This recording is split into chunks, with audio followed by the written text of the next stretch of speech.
साथियों, आज हम सामाजिक विज्ञान की जो हमारी पाठ्य पुस्तक है समकालीन भारत भूगोल 2 उसका जो सातवां अध्याय है भारतीय अर्थव्यवस्था की जीवन रेखाएं उसकी आप संवाद करने जा रहे हैं।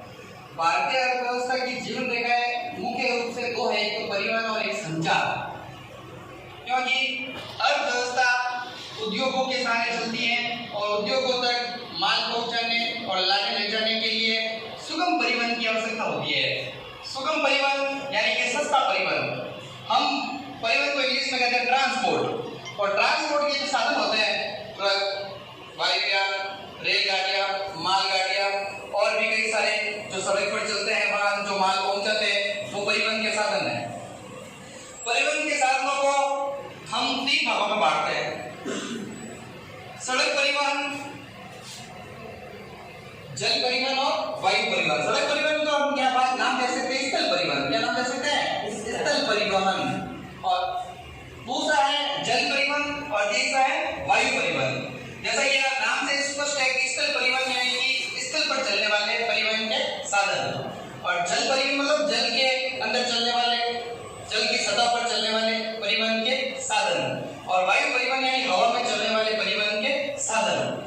स्थल परिवहन को भी हम तीन भागों में बांटते हैं: सड़क परिवहन यानी सड़क मार्ग के जरिए चलने वाले परिवहन के साधन, रेल परिवहन जैसा कि आप जानते हो पटरियों पर दौड़ने वाली रेलगाड़ी, और रेल जो होती है वो यात्रियों को ले जाती है, जबकि मालगाड़ी जो होती है वो माल को एक स्थान से दूसरे स्थान तक पहुंचाती है। और एक नवीनतम साधन हाल ही में विकसित हुआ है वो है पाइपलाइन के जरिए परिवहन। इसमें यात्री आ जा नहीं सकता है। पाइपलाइन के जरिए द्रव्य पदार्थ, खास तौर पर जो उद्योगों के लिए खनिज तेल की आवश्यकता होती है, पेट्रोलियम की आवश्यकता होती है, गैस की आवश्यकता होती है, वो पाइपलाइन के जरिए एक स्थान से दूसरे स्थान तक पहुंचाई जाती है। जैसा कि मैंने आपको किताब बताया था कि सड़क परिवहन और रेल परिवहन, इन दोनों में से सस्ता कौन सा है? सड़क परिवहन। सड़क परिवहन सस्ता क्यों है? क्योंकि जो रेल परिवहन होता है उसे बनाने में खर्चा ज्यादा आता है।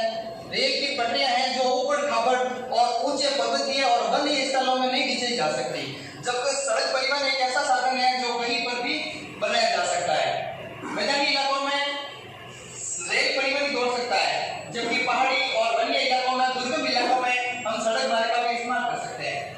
कम दूरी में माल पहुंचाने के लिए रेल परिवहन थोड़ा महंगा होता है, ज्यादा खर्चीला होता है, जबकि सड़क परिवहन थोड़ा कम खर्चीला होता है।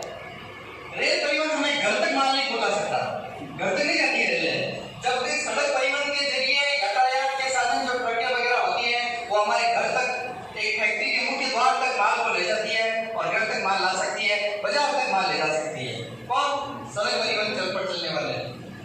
और दूसरा जो है वो जल परिवहन। दूसरा कौन सा है? जल परिवहन। और जल परिवहन भारत में दो प्रकार से संचालित होता है, एक तो है आंतरिक जल परिवहन और एक है समुद्री जल परिवहन। आंतरिक जल परिवहन जो होता है वो नदियों और नहरों के द्वारा संचालित होता है। किसके द्वारा? नदियों और नहरों के द्वारा संचालित। एक राज्य से दूसरे राज्य तक नदियों के जरिए माल पहुंचाना, नहरों के जरिए माल पहुंचाना, नावों के जरिए। और एक होता है समुद्री जल परिवहन। अब देखता हूँ कि हमने पढ़ा था बंदरगाहों के बारे में। समुद्र के तटों पर भारतीय जो समुद्र के बड़े-बड़े मुंबई है, विशाखापट्टनम है, कोलकाता है, चेन्नई है, यहाँ समुद्र के किनारे बड़े-बड़े बंदरगाह बने होते हैं, जहाँ बड़े-बड़े जहाज रहते हैं। उन जहाजों में माल भरकर एक स्थान से दूसरे स्थान तक पहुंचाया जाता है। और ये समुद्री जल मार्ग परिवहन राष्ट्रीय भी है और अंतर्राष्ट्रीय भी है।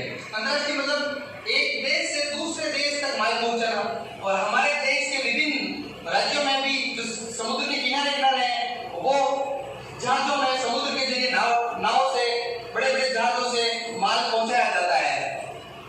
और तीसरा है वायु परिवहन। तीसरा कौन सा है? वायु परिवहन। वायु परिवहन को हमने दो भागों में बांटा है। वायु परिवहन में आपने एक नाम सुना होगा, हवाई जहाज जिसे हम कहते हैं। हवाई जहाज में ना केवल यात्री जाते हैं बल्कि माल भी एक स्थान से दूसरे स्थान तक पहुंचाया जाता है। और वायु परिवहन को हमने दो भागों में बांटा है: घरेलू विमान सेवा, अंतर्राष्ट्रीय विमान सेवा। घरेलू विमान सेवा मतलब एक राज्य से दूसरे राज्य तक, भारत के ही एक शहर से दूसरे शहर तक वायुयान के द्वारा माल पहुंचाना। कौन सी सेवा में आता है? घरेलू विमान सेवा में। और एक है अंतर्राष्ट्रीय विमान सेवा।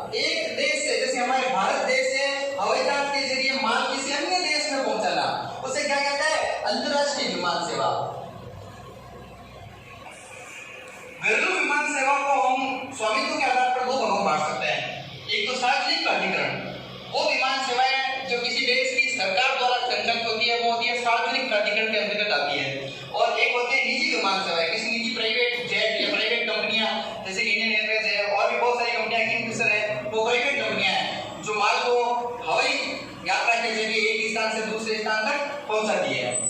तो बच्चों इस प्रकार मैंने आपको परिवहन के 3 साधन बताए। हम अब शुरू करते हैं सड़क परिवहन। और सड़क परिवहन में सबसे जो पहला भारत में सबसे बड़ा जो सड़क मार्ग है उसको नाम दिया गया है स्वर्णिम चतुर्भुज महाराजमार्ग परियोजना। क्या नाम दिया गया है? स्वर्णिम चतुर्भुज महाराजमार्ग परियोजना। ये हमारे देश की हमारे देश की भारत सरकार के द्वारा एक संस्था बनाई गई, एक संगठन बनाया गया जिसका नाम है NHAI। क्या नाम है? NHAI, national highway authority of India. NHAI का पूरा नाम क्या है? National highway authority of India. Hindi में हम कहें तो इसका नाम है राष्ट्रीय राजमार्ग प्राधिकरण। राष्ट्रीय राजमार्ग प्राधिकरण, national highway authority of India के द्वारा संचालित है ये स्वर्णिम चतुर्भुज महाराजमार्ग परियोजना। इस परियोजना का मुख्य उद्देश्य है देश के मेगा सिटी को आपस में जोड़ना। और देश के मेगा सिटी कौन से? दिल्ली से मुंबई, मुंबई से चेन्नई और कोलकाता, इन 4 मेगा सिटी को आपस में जोड़ने के लिए ये विकसित किया गया है। इसका उद्देश्य क्या है? दिल्ली, मुंबई, कोलकाता, चेन्नई जो देश के मेगा सिटी है उनको आपस में जोड़ना। इसके अलावा 2 गलियारे निर्धारित किए गए हैं, उत्तर दक्षिण गलियारा और पूर्व पश्चिम गलियारा। उत्तर दक्षिण गलियारा जम्मू कश्मीर के श्रीनगर से लेकर, उत्तर में जम्मू कश्मीर के श्रीनगर से लेकर इधर दक्षिण में तमिलनाडु में कन्याकुमारी तक जाता है ये मार्ग। और पूर्व पश्चिम गलियारा, पूर्व पश्चिम गलियारा पूर्व में सिलचर असम को पोरबंदर गुजरात से जोड़ता है। और इसका उद्देश्य है कि हमारे जो ये 4 राष्ट्रीय राजमार्ग, 4 राष्ट्रीय स्थान है, 4 ही बड़े क्षेत्र है, बड़े शहर है भारत के, जो व्यापारिक दृष्टि से, आर्थिक दृष्टि से बहुत ही महत्वपूर्ण माने जाते हैं। इनको आपस में जोड़ने के लिए इनके बीच की परिवहन की जो लागत है, जो दूरी है, समय है, वो कम करने के लिए हमारे देश की जो सरकार है उसके द्वारा ये योजना शुरू की गई है, स्वर्णिम चतुर्भुज महाराजमार्ग। तो बच्चों हमने पहला जो सड़क मार्ग पढ़ा वो कौन सा पढ़ा था? स्वर्णिम चतुर्भुज महाराजमार्ग परियोजना, ये सबसे बड़ी योजना है। उसके बाद नंबर आता है राष्ट्रीय राजमार्गों का, जिसे हम इंग्लिश में कहते हैं शॉर्ट में NH, नेशनल हाईवे। राष्ट्रीय राजमार्ग ये उत्तर दक्षिण पूर्व पश्चिम के विभिन्न स्थानों को आपस में जोड़ने वाला राष्ट्रीय राजमार्ग है। और इसके निर्माण और रखरखाव की जिम्मेदारी भारत सरकार का एक विभाग है, CPWD, central public work department, केंद्रीय लोक निर्माण विभाग। केंद्रीय लोक निर्माण विभाग इन राष्ट्रीय राजमार्गों की देखरेख करता है और निर्माण करवाता है। राष्ट्रीय राजमार्ग जो होते हैं वो हमारे देश के बड़े शहरों को आपस में जोड़ते हैं। और आपने पढ़ा था राष्ट्रीय राजमार्ग संख्या 1 के बारे में। राष्ट्रीय राजमार्ग संख्या 1 दिल्ली और कोलकाता को आपस में जोड़ता है। इसे शेरशाह सूरी मार्ग के नाम से जाना जाता है। शेरशाह सूरी एक अफगान शासक था जिसने ग्रांड ट्रंक रोड का निर्माण करवाया था। उसी ग्रांड ट्रंक रोड को जो दिल्ली अमृतसर को आपस में जोड़ती है वो राष्ट्रीय राजमार्ग संख्या 1 है। तो बच्चों मैंने आपको स्वर्णिम चतुर्भुज महाराजमार्ग परियोजना के बारे में बताया, राष्ट्रीय राजमार्गों में बताया। और तीसरी जो सड़कें हैं वो है भारत में राज्य राजमार्ग, जिसे हम इंग्लिश में कहते हैं स्टेट हाईवे। क्या कहते हैं? State highway. ये स्टेट हाईवे विभिन्न राज्यों के जो शहर होते हैं उनको आपस में जोड़ते हैं, या एक ही राज्य के जो बड़े बड़े शहर होते हैं उनको आपस में जोड़ते हैं। राष्ट्रीय राजमार्ग, राज्य राजमार्गों के निर्माण और रखरखाव की जिम्मेदारी PWD के पास है, पब्लिक वर्क डिपार्टमेंट, लोक निर्माण विभाग। ये राज्य राजमार्गों का क्या करता है? देखभाल करता है, उनकी मरम्मत करवाता है और नई सड़कों का निर्माण करवाता है। कौन सा विभाग? पीडब्ल्यूडी। फिर तीसरे नंबर पर आती है जिला सड़कें। कौन सी आती है? जिला। हाँ, ये किसी जिले के विभिन्न स्थानों को जिला मुख्यालय से जोड़ती है और जिला सड़कों के रखरखाव की जिम्मेदारी किसके पास होती है? जिला परिषद के पास होती है। फिर अन्य सड़कें आती हैं, खास तौर पर गांवों को, छोटे गांवों को बड़े ब्लॉक स्थित के शहरों से जोड़ने का काम करती है और इन सड़कों के रखरखाव की जिम्मेदारी मुख्य रूप से वहाँ के जो स्थानीय निकाय होते हैं उनके हाथ में होती है। यहाँ एक योजना है प्रधानमंत्री ग्रामीण सड़क योजना, जो गांव के विभिन्न गांवों को आपस में जोड़ती है।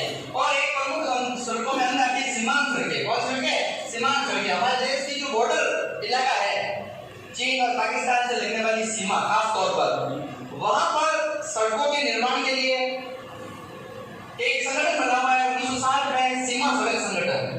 सीमा सड़क संगठन का उद्देश्य यह है कि हमारे देश की सीमा पर जो स्थित राज्य हैं उन राज्यों में